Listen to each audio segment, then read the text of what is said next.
Hey guys, my name is Alexis Curtis and I am an elementary and special education major, and I plan on continuing my career in education as a low incidence disabilities teacher after I graduate.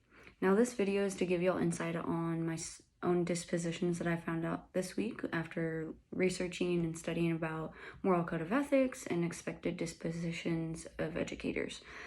After careful thought, I have found out I have quite a few dispositions actually, and one of them is dedication. I am very dedicated to my school and each one of my students. They're my priority. I have a very consistent track record of attendance, and I am always early when I come in for school. Now, secondly, I will continue to have compassion and set high expectations for my children. I am genuinely invested in each one of my students' success throughout my classroom.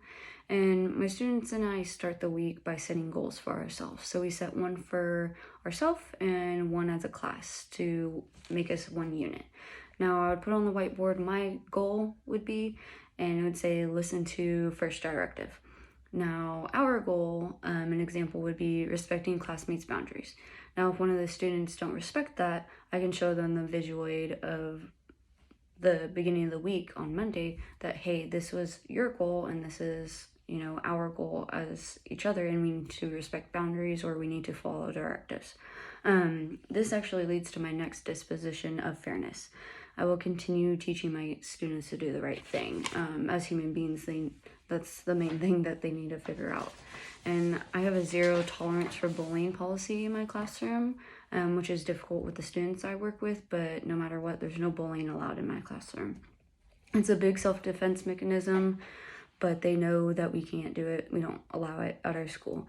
And if one of my students bully a fellow classmate, they have to write down actually an apology to that student, hand deliver it to them, and tell them their own apology, what they'll do different next time and why they did what they did. And it seems very effective, and it actually creates a lot of mutual respect in our classroom. Furthermore, I also individualize all curriculum to every student.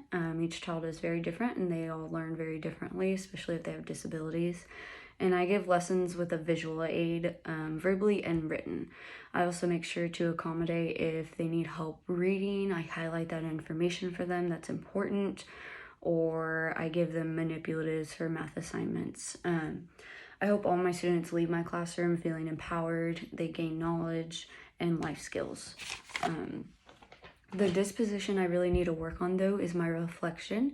I get very comfortable and I forget that I need to grow. And that's just something that I'm going to work on. And one way I'm going to do that is after doing this assignment, I actually realize I'm very independent and I need to ask for help more. And if I'm overwhelmed or struggling, I need to go ahead and go to my admin or go to another teacher and ask for advice or help with how I need to do a certain type of paperwork or curriculum or something about my student. And I think this will really help me as an educator. And as an educator, I think all professional educators, we are actually held to a higher standard than others. We have to be dressed appropriately. Parents and students aren't really going to take you seriously if you're wearing Nike shorts or sweats in your classroom. You're just not going to look very professional. And educators, to be successful, they need to dress appropriately. That's just how it is. And educators must also embrace and respect diversity. We have to be very careful what we do and say, considering we have advanced technology now and there's cameras everywhere. Educators are supposed to be role models of moral character, so we must be smart on social media, in our texts, and never post offensive or disrespectful posts or pictures. And we must also never talk about a student using their name. Now, if we have a problem and we need advice about a student, we don't use their name. That's very big at my school. And we just really need to keep a positive and healthy, appropriate relationships with students also, which leads to my next point. If a student is difficult, you must have compassion for them and think about what may have caused them to act out. It could have been something in their past. It could be about their parents.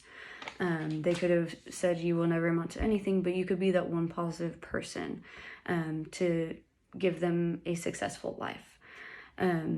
We all must have model honesty and model integrity by words and actions. But thank y'all for watching, and everyone stay healthy and happy. Thanks.